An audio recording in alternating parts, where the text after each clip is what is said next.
নিচের জায়গার সিন দেখছেন।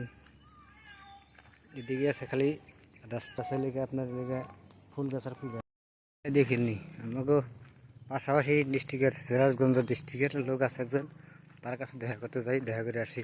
সামনে আছে আবার তেঁতুল গাছ, চারিপাশে লেগা ফুল গাছের গাছ আর চারিপাশে ফুল গাছ লাগাইছে। এরকমটা সবটি আছে, বাংলাদেশি আর ইন্ডিয়ান আছে। এই তো দেখতে পাচ্ছেন, এটা লেগে বাংলাদেশি মানুষ থাকে, ইন্ডিয়ান আছে, তারপরে আপনাদের দেখা যায় এই যেটা লেগে পাকের রুম, এই যেটা পাকের রুম দেখতে পাচ্ছেন, যেটা দেখতে পাচ্ছেন এটা পাকের রুম, পাকের রুম মোটামুটি ভালোই আছে। এই পাশে আছে লেগা জয় জঙ্গল দেখছেন। এই যে একটা রুম দেখতে পাচ্ছেন, সব খালি খালি, লোকজন নাই। আপনারা তো আবার নিয়ে খেপা ধরছেন। এই যেরকম জায়গাগুলো থাকা না গো, চারিপাশে জঙ্গল আছে।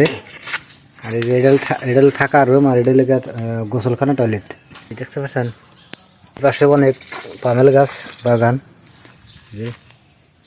ছেলেরা কাপড় শুকা দেওয়ার জন্য রুম। খেলাম আপনাকে, এখন আমি যাম রুমের দিকে। নারকেল গাছ আছে অনেক, কিছু সবজি আবাদ করতে এরকম জায়গা আছে। মেঘলা মেঘলা বাপ এখন, যাই হোক অনেক অনেক জায়গাটা সুন্দর। ছোট্ট একটা গাছের মধ্যে আম আছে দেখতে পাচ্ছেন, এই যে অনেকগুলো আম আছে। রুমের দিকে যাইতেছে, রুমের দিকে গাছের সিনটাগুলো অনেক মজার একটা সিন, এখন দেখতে অনেক সুন্দর দেখা যাইতেছে। আছে এখানে শুধু এপাশে ওপাশে নারকেল গাছ আছে, রাস্তার পাশ দিয়ে এপাশে নারকেল গাছ গাছ। এলাকা পোলাহানের স্কুল মাঠ, আর লেগে লেগে যে ক্লাবঘর চিন্তা না।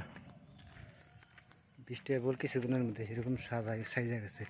এই পাশে লেগে গাড়ি থোয়ার বানাইছে, গাড়ি থোয়ার মানে পার্কিং করার জায়গা, মানে ফল টল টান দেখো নিয়ে যায়। অনেক উঁচা পাহাড় দেখা যাইতেছে।